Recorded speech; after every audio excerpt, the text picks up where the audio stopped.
Alright guys, let me move this mouse out of the way. So today I have some good news for immigration as we move forward. Some bad news and some better news, right? And it's going to be somewhat of a rant as to why things are so difficult with immigration, so bear with me.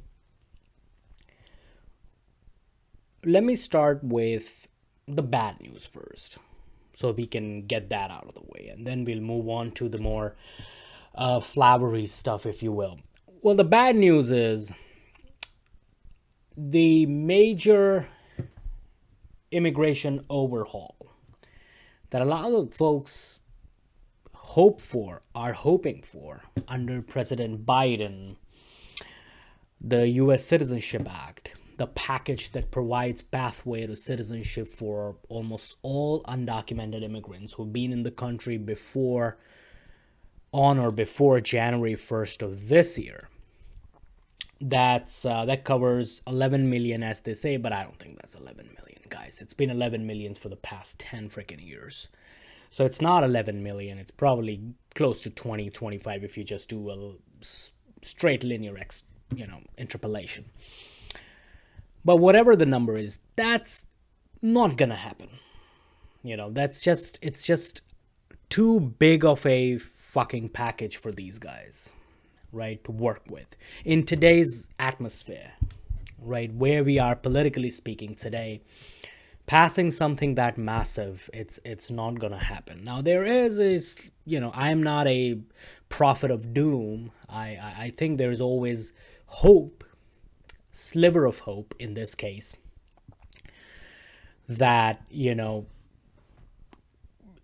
come next term, if Biden has won, and for the next 4 years, if Democrats hold the two chambers of the government, Senate and the House, and of course Biden wins again or Harris takes over because Biden is just done, because he's just out there into the boonies.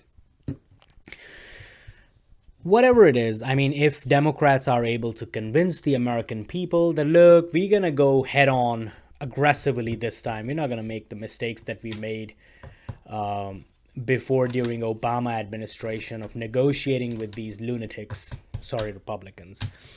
They're not gonna give us anything, but we believe truly that progressive laws are good for the country, and they're able to convince the vast majority of the country and keep control of the government for the next 4 years. Maybe we'll be in a different place by then, right?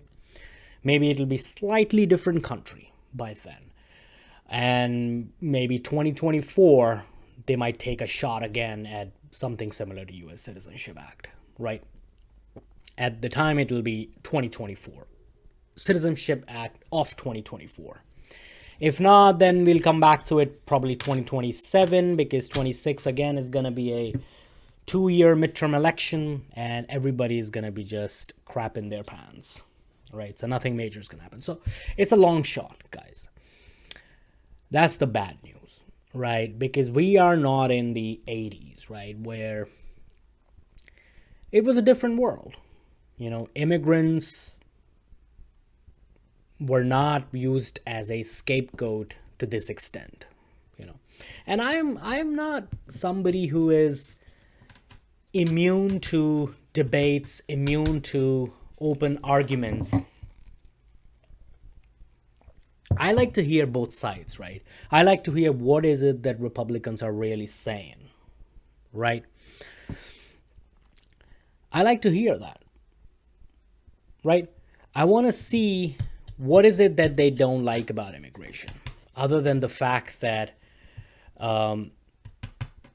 they want to be able to blame somebody for all of the problems that Americans face. And they want to divert the blame from actually what is happening in this country, right? I mean, this is a country where the vast majority of wealth, the concentration of wealth by percentage, at the top 1% is absurd. It's fucking mind-boggling. You remember Crazy Bernie? I mean, let me see if I can pull that up right now. Right?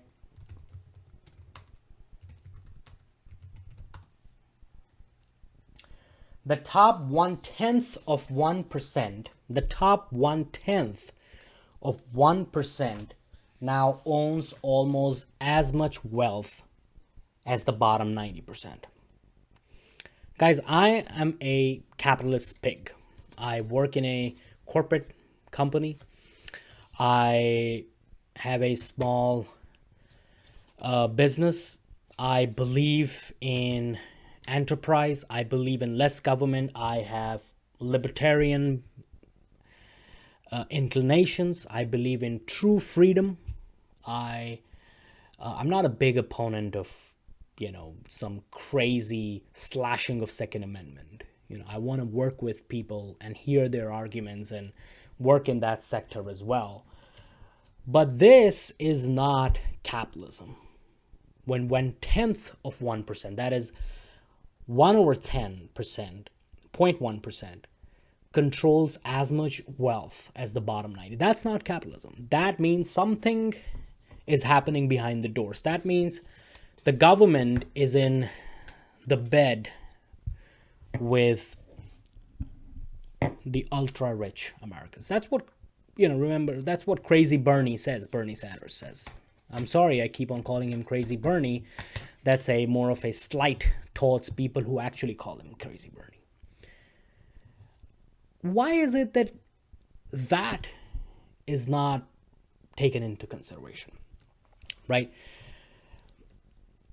If Republican Party wasn't where it is today in terms of scapegoating immigrants, and that's the major sticking point for me. If they weren't where they are today, I would probably be a full-on Republican, right, for the most part, right? Because, like I said, I adhere to a lot of their principles when it comes to finance, when it comes to economics, when it comes to fiscal conservatism. All of that is great stuff if they actually follow any of that shit. But somehow, even though, all of that economics that I've spoken to you, all that wealth sitting on top, somehow the American people have been convinced by the Republican Party that all of their problems and all of their trials and tribulations are because of the undocumented immigrants. Somehow they have convinced that the people who actually have less rights than you, people who actually don't have any representation in the government, are the reason for your poverty, your destitute. But nothing is going on at the Wall Street. Nothing is going on in corporate America. Nothing is going on when it comes to military industrial complex. None of that shit doesn't matter to anybody in the rural communities of Kansas or Texas or Georgia. None of that matters. Now here's what politicians rely upon, guys. They rely upon two things to propose their message, to propound their message, and to make sure that it's propagated everywhere, right? That's what they rely upon, these two things. One, that you don't have the time to fact check them. You don't believe the fact checkers to begin with, but you don't even have the time to vet everything they say, to pass it through an intellectual filter, everything that comes out of these fucking politicians' mouth. You don't have the time for that. You're too busy raising your family. You're too busy caring about putting food on your table. You don't have the time. So you're gonna take it on faith what your congressman, what your president, what your senator is saying. You don't have the time. So the number one factor is faith. That you're just gonna agree. You're gonna accept what Donald Trump says in Georgia, what Biden says in Delaware, let me correct that actually. Because Biden took Georgia. So what Donald Trump says in Kansas and Biden says in Delaware, you're going to just take it. You're not going to go and actually spend the time, right, to figure things out. And it's, given Google, it's a tragedy given that we have Google. You can actually figure everything out from Google. I'm a genius now because of Wikipedia. Thanks. Second point is, you don't have the brain power to understand what is going on. That's the most important thing. They think you are fucking stupid. You don't have the brain power. They think that a farmer in Idaho doesn't have the brain power to understand the fuckery that is going on within the military industrial complex. I think they don't even think that the majority of the American middle class understands wealth at that level. They don't understand wealth beyond 5 figures. I think that's what they think of your intellect. Because otherwise, how can they keep on doing this? How do you keep on letting them do this to you? I always say the battle is not between Democrats and Republicans, right versus left, red states versus blue states. The battle is between the government and the people. And if you don't understand that, you're going to keep on blaming the wrong people and you're going to stay where you are. Your median income is not going to move. It's going to be as stale as stagnant water. Because that you believe that your misery is because of an Indian working in the IT industry as an H-1B holder. Right? You don't give a shit about what's happening behind the doors between private industry, and government. To take an example, I was just going through YouTube. You know Alexandria Ocasio-Cortez, my favorite gal, congresswoman. When she talks about a little piece of equipment that costs a couple of thousands to make is being sold to the government by the contractors that are, again, approved by the government to sell them that piece, for $200,000+. Guys, if it's made for $4,000, I can understand selling it for 8. You make double. If I were in their place, my conscience, okay, I'm going to be using taxpayer dollar. Maybe I won't take such a big cut. Maybe I'll sell it for 6 because it cost me 4. I'm still making profit. It's private industry, but I'm doing something good for the country. But fucking when you take something that is made for $4,000, you sell it for $200,000. By God, you are a piece of shit. You are a piece of shit.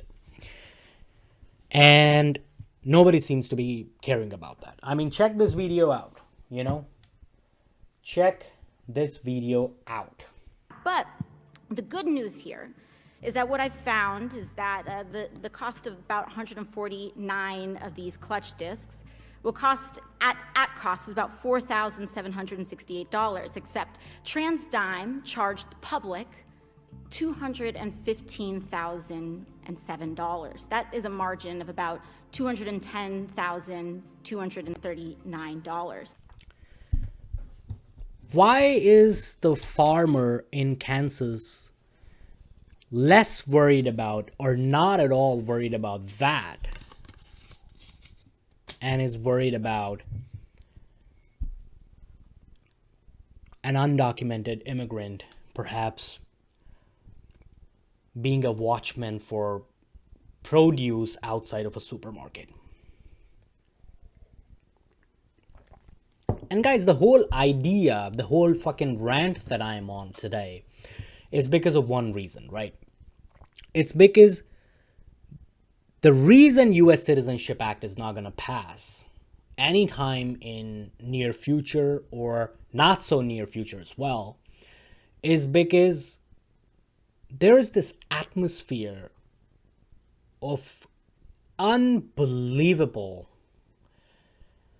distortion of facts, where people or politicians use the most native instinct of our bodies. If I am a person living in a suburban or rural area in Kentucky and has no sense of metropolitan life, nothing against those guys. But if I've not seen an Indian person walking around, of course I have that natural state of caution towards that person, and the politicians just douse that with kerosene. And they use it because it's an easy target, especially for that's their base, that's their constituency, right? So let's use them. Let's shrug this under the table, because the trans diamonds are the same people who are gonna pay the Ted Cruzes of the world to run their campaigns. They have lobbyists, and they go on selling with your tax dollars. They go on selling something that is made for a couple of grands. They go on selling to you for $250,000. And people who are supposed to defend you against price gouging like that, they are the same people who approve these contractors. How do you think these contractors get approved? They go through auctions, then they, have prostitutes and sent over to senators and House members. I don't know. I'm just angry. I don't think that, I don't know. Maybe that happens. I don't know. But what is happening here is not a prostitution of human body, but what we see is prostitution of conscience. How can you let this happen under your... Why did it take a freshman House of Representative member from the District of Queens, New York, to point this out? Where were the geniuses like Josh Hawley? Where were the geniuses like Rafael Cruz, sorry? Where were these geniuses? No, they are there to make sure that you guys understand that the real threat to your freedoms, to your national security and integrity and financial bullshit are the undocumented immigrants and immigrants in general. But here's not where it stops, right? The weird shit is that these guys, like Ted Cruz, these are charlatans, right? These are really charlatans. They know deep in their hearts, because they fucking talk to people, right? They don't want, while they are in Congress, they don't want bad economy, So they understand one thing, that skilled laborers, for example, H-1B, they know that these guys are good for the economy. They come to this country, they stay here, they contribute to the economy, they buy houses, they buy cars, they, foremost of all, pay taxes, and massive taxes, because these are, by definition, highly paid jobs, skilled worker. And I'm going to get into another rant for skilled worker stuff. Of course, there's fraud and abuse in that system as well. But I'm going to get into that rant in a different video. But the point is, Ted Cruz's of the world know that. And I bring Ted Cruz because Ted Cruz is the one guy who will never vote for anything related to immigration expansion. And here is this guy. Remember, again, I'm pulling up this, which is very difficult to fathom, that during 2015 presidential campaigning, Ted Cruz was the one who proposed increase of number of H-1B visas from 65,000 to 325,000. Now you might think that how is that fucking possible? Ted Cruz is some closet immigration swan. No, he's just a charlatan. He's just a fraud. He's just somebody who cheats his constituents. Because he knows that H-1B cap, guys, H-1B cap is just the number of visas, that number of people who can be allowed in the country every year, I believe, to work in this country as a foreign skilled worker. Currently, I think it's 65,000. There are all kinds of quotas and all kinds of other restrictions on it. But currently, the overall number is 65,000 people, visas. He wants to increase that to 325. Why? Because he knows that's good for the economy. Again, pros and cons of immigration is not the point here.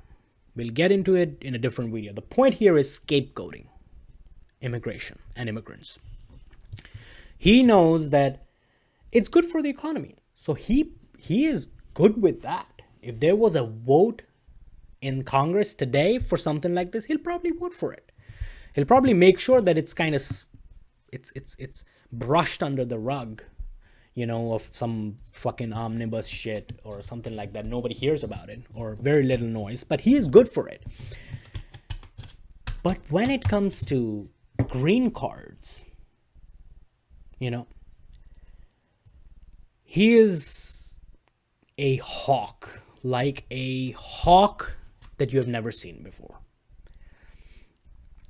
He doesn't want more green cards to be in sync with the people that come into the country every year. He's okay to allow more people to come into this country, live in this country for decades and decades and decades. 10, 20, 30, 40 years. Their kids become citizens. They have fucking kids. They become citizens because they're born in US. He's okay with that because he knows it's good for the economy, it's good for the country.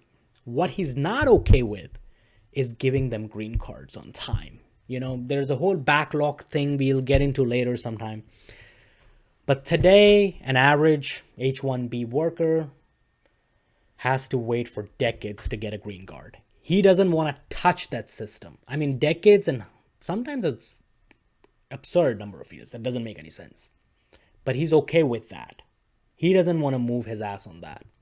The reason is twofolded. Of course, he has already scapegoated immigrants. So he's going to use that as a posture. Look, I am not going to give permanent residency to these immigrants. I don't want them coming into the country more. That's his posture. But the reality is he's okay for them to come in because he is intelligent enough to know that it's good for the economy. But what he's not okay with is giving them green cards. So number one, he can use that as a posture. That's the point one. Lie to the American people, his constituents, that by not increasing the green card quota, he's telling people, I don't even allow immigrants to come in. That's not right, guys. That just means a person who is in the United States for 40 years has to wait even longer to get green cards because there are just not enough green cards. That's the absurdity of it. They're not matching the intake of people. From a logical point of view, it just about like anything the government does, this shit makes no sense. You know, what's a permanent resident? Who is a resident of this country? Somebody who's been in this country for years and years and years, working productively, paying taxes to the American government, buying shit, selling shit, churning the economy, being a good human being. How long does that person has to wait to become a resident on paper? Because he's a resident. Whether you like it or not, this guy is a resident. He's not going anywhere. Because he's in the queue to get a green card for 30, 40 year long queues, but he's not going to go anywhere. Very few cases I've heard in my life that people actually give up and go back. They just give up the idea of ever getting a green card anytime soon, so just stick around. You know, they don't go anywhere. But Ted Cruz doesn't want to give them green cards either. Right, because he lose his posture. So that's his posture. Number one, cheating the American people by telling them, look, I'm not going to give them green cards, and backdoor policy or handshakes are that let's add more H-1B people into the category because he knows it's good for the country. Second thing is, he knows that his policies are so wretched that probably if these green cards are given, they'll become citizens and then they'll vote him out. Most of these immigrants are Democrats, guys. Republicans don't understand it. Republicans don't understand that the one way to win immigrants is not to become more progressive, but just to stop scapegoating immigrants, just to stop blaming them for the shit that they're not to be blamed for. And a lot of the immigrants are going to be attracted to your policies and your libertarian views of the yesteryears. This Republican Party is dirty. All right. Back to the main point. So all of this shit that is going on, right? It's very difficult to believe that any of the major immigration shit is going to happen, because we have to walk back a lot to push something. Now, better news. I'm going to get to the good news, but the better news is this. The better news is that the Democrats agree to this totally.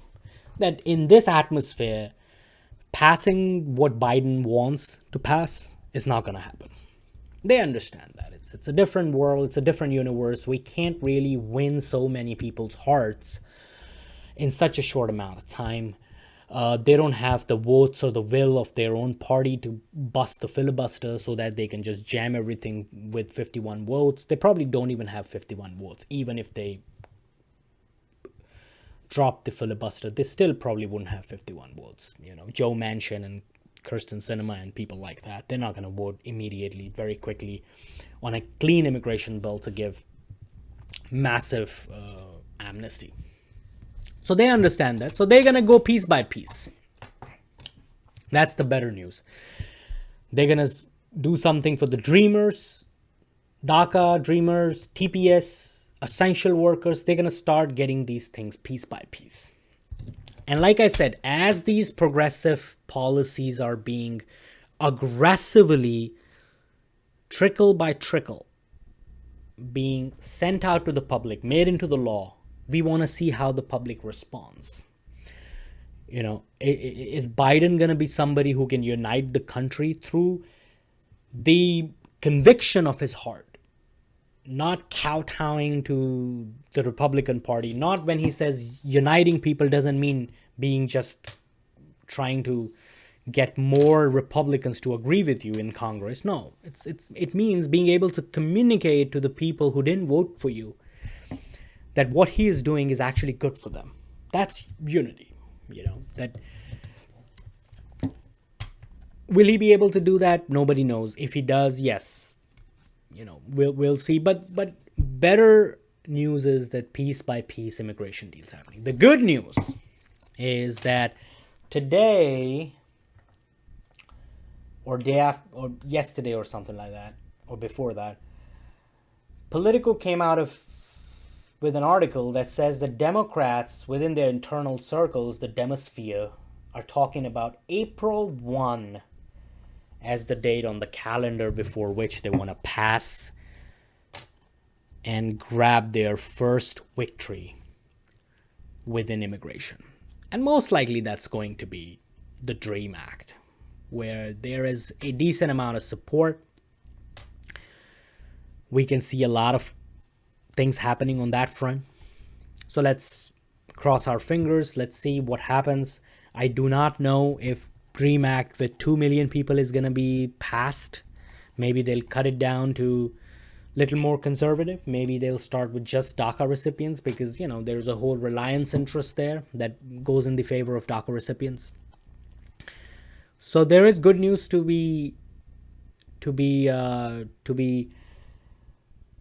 there is good news on the horizon, let me just say that. So stay posted, guys. We need to stay on top. We need to make sure that we educate ourselves.